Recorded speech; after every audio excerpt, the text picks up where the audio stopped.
Continuing conversation with our city auditor, Laura Doud. So bottom line, Laura, for new employees coming into the system, we really need reform with a higher retirement age and a lower annual multiplier, down from 2.7 to something lower. Exactly right. That's exactly right. And I think retiring at 60, there's nothing wrong with that. Very reasonable, of course. And that can make a big financial gain for the city. That's right, because these pension costs, the way they're going, are not sustainable. The real problem is high pension benefits, and you got it right there. And I think everyone realizes it. Yes. You know, we can't have a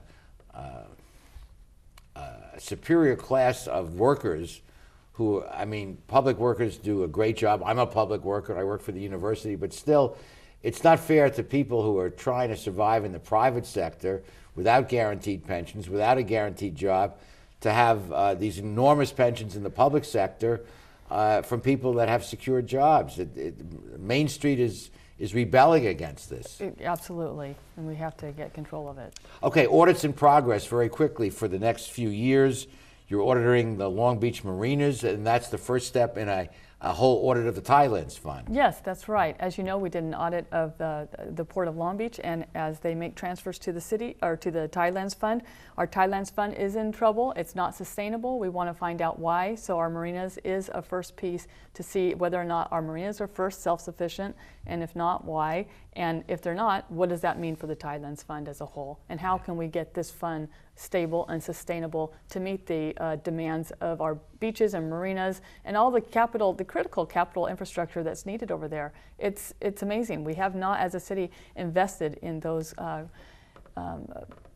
infrastructure needs. So. And your office is, within the purview of your office is the ability to look at all city assets that are leased or otherwise to see that the city is getting full value for those leases. Yes, that's right. So you take very seriously the responsibility that you outlined at the opening of the show of securing all the funds that are due to the city. And in tough budgetary times, that's particularly important. Yes, that's right. I mean, business as usual has long gone. And we have to be very aggressive about making sure the city does identify all the revenue that's due and being very aggressive at collecting it and doing everything humanly possible to collect the money that's due. It almost seems like a mission with you. Yes, it is. I'm very passionate about it, and we want to make sure our taxpayers are getting the most bang for their buck. And so, it's a big responsibility. I love it, but it's. Okay. Well, switching gears for a moment, you're passionate about something else, which is running.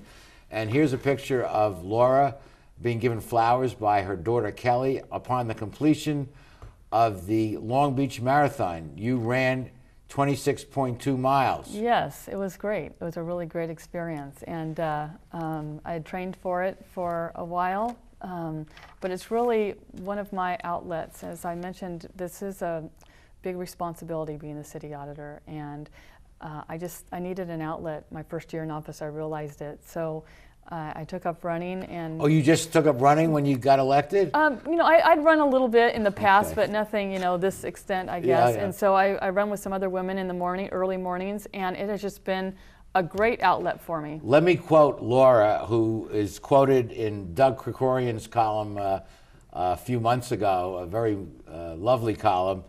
This is a quote from Laura. Well, in so many ways, I think the marathon is a reflection of life itself. Our work, our spiritual life, our raising a child is much like a marathon in that you have to put tremendous effort into it. And you can't give up. If something goes wrong, you just have to keep going.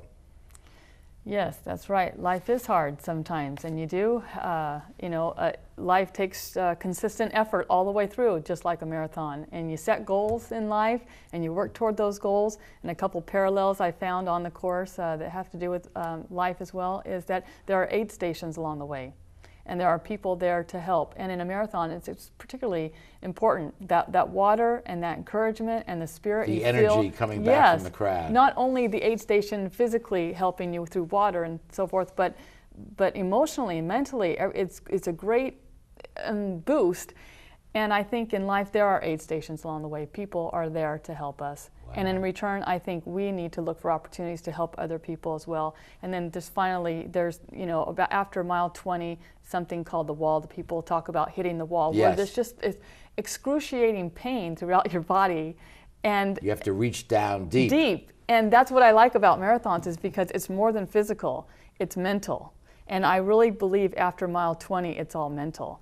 And you really have to just mentally focus to get through it. And you know, top athletes are quoted as saying, because they're all very good with the moves, whether it's tennis or at the very highest level of professional athletics, it is mental. Because they have the body, they have the energy, they have the strokes, and now it's mental toughness. Yes, that's right. And it's very true with the marathon as well. I had a piece, you go ahead. No, I'm just going to say, because we're at the end of the time, I'm very glad we have an auditor who is mentally tough and has high values. Thank you, that's very kind. We'll be back with the remaining portions of our show after these messages.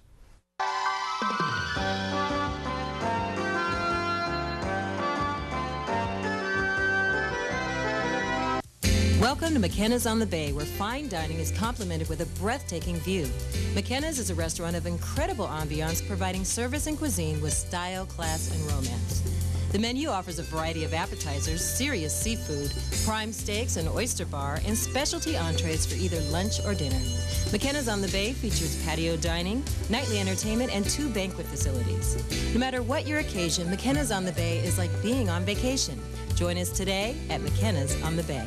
Founded in 1976, Polly's Gourmet Coffee is Southern California's most complete gourmet coffee store. Polly's has the best tasting coffee, freshly roasted every day right in the store, plus a wide selection of teas, an in-house bakery, espresso bar, patio dining, and more. We also offer Wi-Fi, free internet access for all of our customers. Our nationwide clientele agree when it comes to coffee, there's only one name to remember: Polly's, 4606 East 2nd Street, welcoming you into Belmont Shore.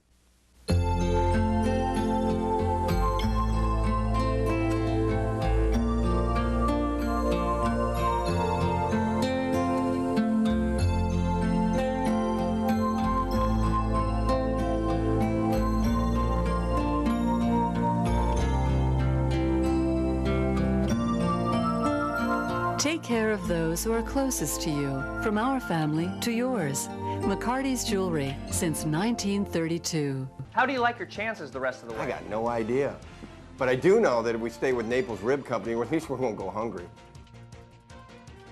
Coach, what do you think about some of those questionable calls tonight? Oh, yeah. But if you want a sound call, I'd call Naples Rib Company. You can't miss on that call. Then Naples Rib Company is part of your game plan? There really is nothing more motivating than a great barbecue meal at Naples Rib Company. Victory or not, Naples Rib Company, great game plan. I think we're very fortunate in Long Beach to have an independently elected auditor, one of the few cities in the state that has that. I also think we're very lucky to have that office filled by someone of the likes of Laura Doud, with high values, high integrity, and as you heard on this show, a passion and a sense of mission. So, Laura, keep up the good work. Thank you for joining us here on Straight Talk. And 20 seconds to say anything you want. Oh, thank you, Art. It's always a privilege being on your show. I appreciate you having me. It's also a real pleasure to serve the community. We have serious challenges facing us, but I want the public to know that we are truly committed to solving these problems and working together with city leadership to handle these financial challenges and put the city on solid footing. So, thanks for being with us. thank you. And thank you for joining us at home. Please be with us next week for the next edition of Straight Talk. Good night, everyone. Straight Talk has been brought to you by Southern California Edison, the Press Telegram, and Long Beach Magazine. And remember, Straight Talk is viewable worldwide 24/7 at straighttalktv.com.